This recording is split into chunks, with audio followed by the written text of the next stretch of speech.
Last month I made a video about 4 simple steps that can give you structure when you're interested in making ambient music. It was a more personal, slightly methodical suggestion to approach building an ambient track.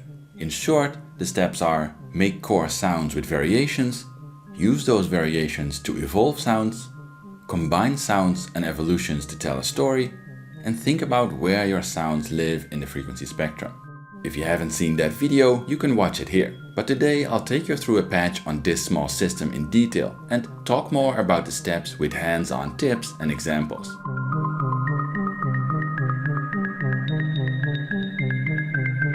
I built this system a while ago to show how a small modular system can be and feel like a complete and powerful instrument.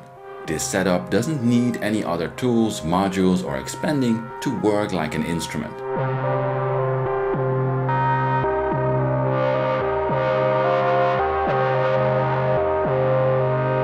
I also made a video about it here, and it should be great for this task. If you like to support my work or you want to get access to PDF sheets with hundreds of patch ideas I used in my videos, have a look at my Patreon. You can also support my channel through affiliate links in the video description. But now, let's dive right in. Step 1 is to explore an instrument or patch and create core sounds with variations. Sharing the entire process from scratch could be a whole video on its own, but here's what I came up with for this system. The audio path is rather simple. There's a wave-shaping oscillator used in combination with a bandpass filter, and the sine and sub-octave out of an oscillator are sent to a mixer and then a low-pass filter. Both voices are mixed and sent through a stereo reverb. Right from the start, it's important to explore and test variations. Of course, digital oscillators with algorithms or wave shaping offer a lot of options.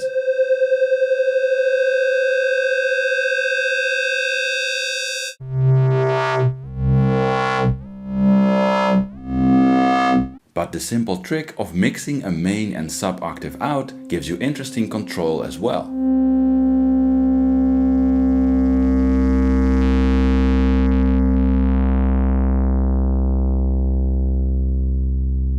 You can even repatch waveforms without anyone noticing.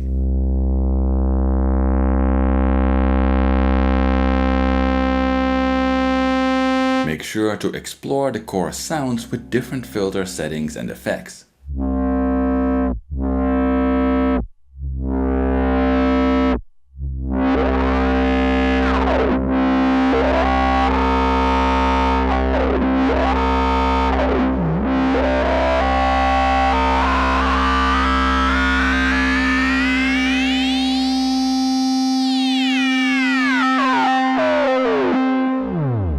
See to what variations you can push your core audio path.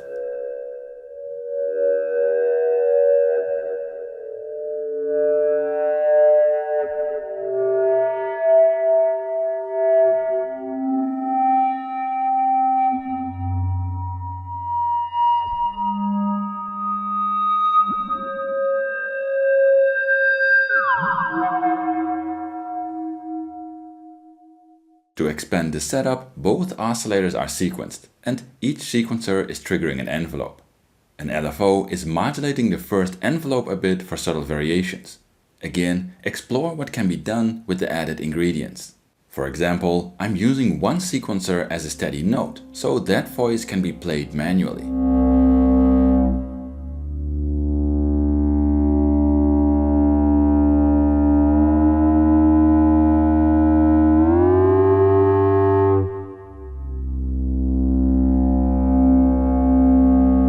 Of course, different envelope shapes can have dramatically different effects.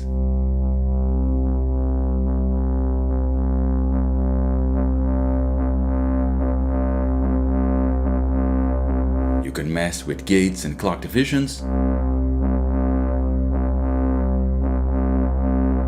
or change things like sequence length on the fly.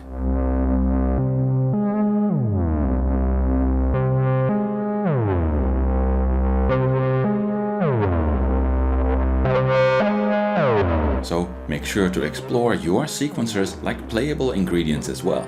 Modulation can add a lot of subtle automated variations to sounds.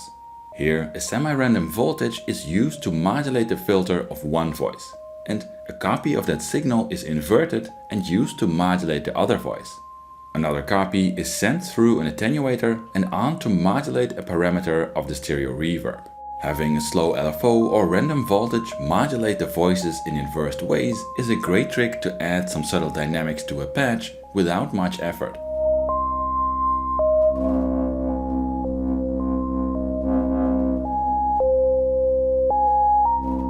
And modulation to effects can be a great trick to add character to specific moments in a track.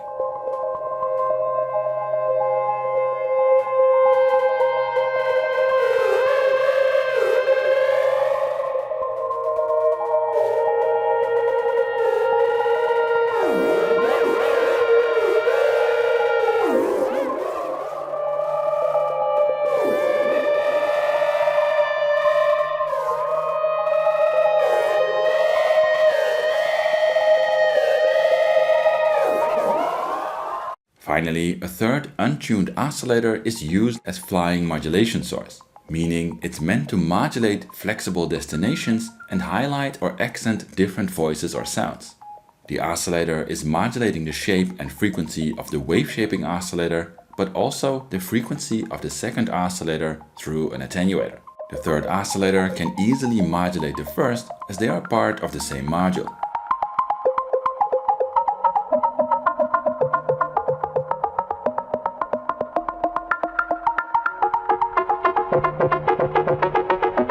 But if inputs don't have attenuators, make sure to patch one to control the modulation depth.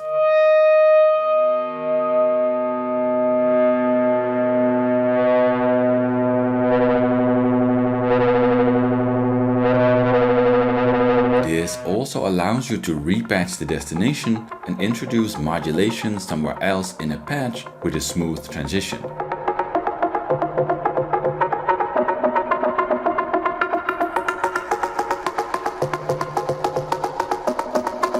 In this setup, all three oscillators and all four modulation sources of the system are used. But repatching opens new possibilities if you can do them smoothly. So see what could work in your setup. Here, some options are repatching the oscillator mod to a filter or to the oscillator's pulse width or shape, patching alternate analog waveforms to the mixer, patching an envelope to another parameter of the reverb, and so on. As long as you can change elements in a patch smoothly, you can add them to possible variations you can make with your setup and use them in the next step.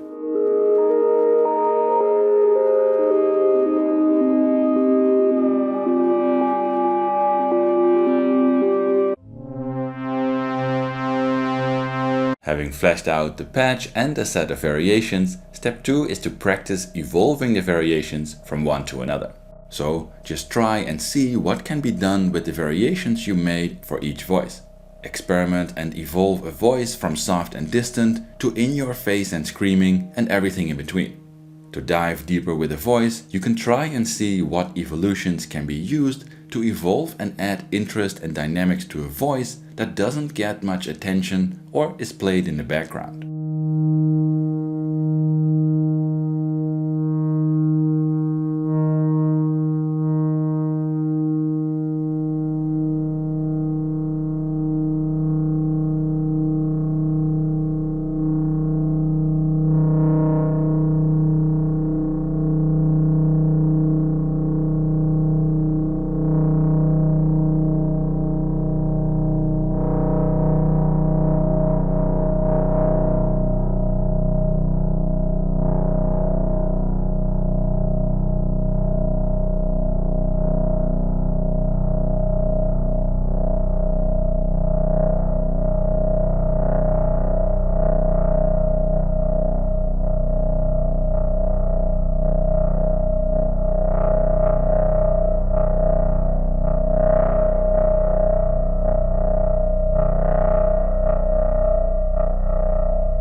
And of course, experiment with the other side as well. See what variations can be chained to keep an upfront sound in the center of attention and interesting for a longer period of time.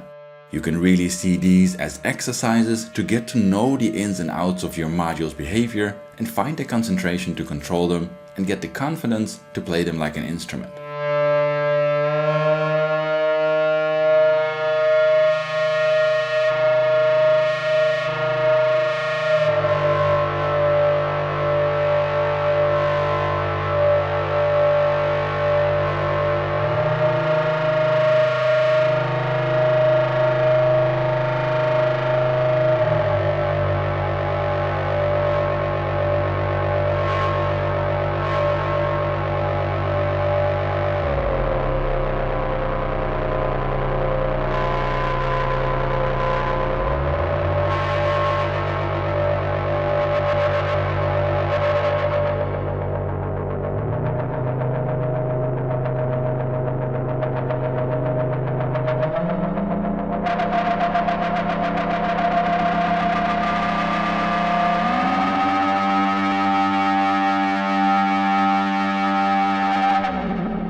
I would encourage you to spend quite some time with your voices, especially if you have a bunch of different ingredients in your setup. But because in this case I'm just using 2 compact voices and combining sounds is a lot of fun, I'm moving rather fast to the third step. Step 3 is to combine multiple elements and variations and work on using them to tell a story. The dynamics and influence sounds have on another is often huge. It's a good thing to get a nice feeling for how your voices respond and add, or perhaps even conflict with each other. Here's a simple example with just a sequence, which gets more tension with a subtle drone in the back.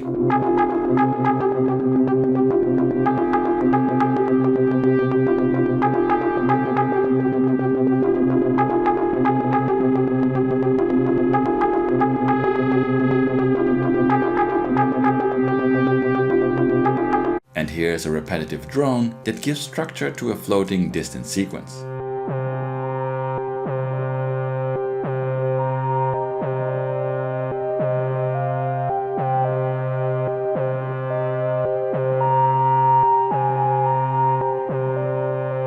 To explore these things without going too fast into building a track, there are some fun experiments you can do.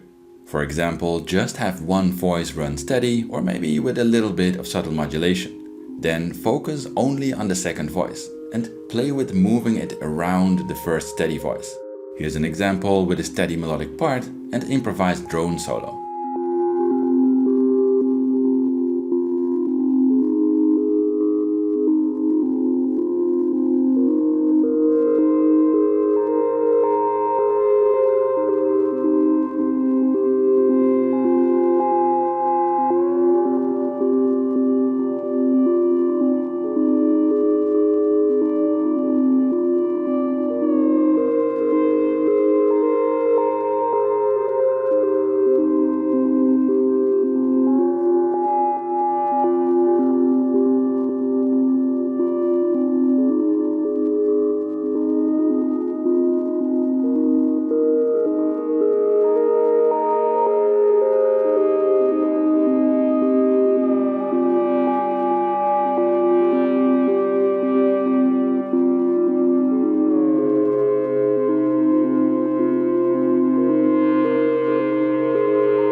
points where the sounds connect for you, and make sure to remember what you do, or make recordings of experiments you enjoy. Here's the same idea, tweaking a melodic part over a repetitive drone.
start using and tweaking both voices at the same time, and when you have a good set of smooth variations and a feeling for which variations work well together, you can start to sketch out a track idea as I showed in the previous video. Think about what sounds are in the center of attention where in the track, what variations can be used to keep a sound interesting or tell a lead story, and so on. From there, it's often just a matter of practicing your set and tweaking parts where necessary, until you're happy enough for a recording or performance.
Make sure to watch my other video if you'd like to see my compact thoughts on using variations and frequency control in a track. In this setup there are only 2 voices and there's not so much control. In my previous video I used my studio setup and effectively a high and low pass filter on each of the voices. That made it easy to keep or cut the high and low end of each voice. But that isn't always an option. So just explore and see what's possible with your setup. In this setup, the bandpass filter can be used to cut some low end in one voice. And in the other voice, using the main or sub-octave of the same oscillator influences the frequency range of the sound, besides just controlling the main tuning of course.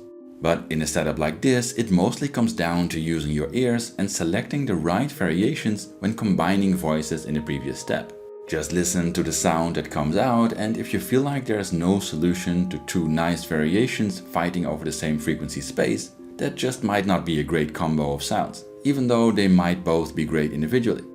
So try and balance sounds and make what variations do and don't work in the same frequency spectrum part of your composition choices. Of course, if you like more control, you can always decide to use an outboard mixer with EQ for each of your voices, or even multi-track and EQ after the job is done.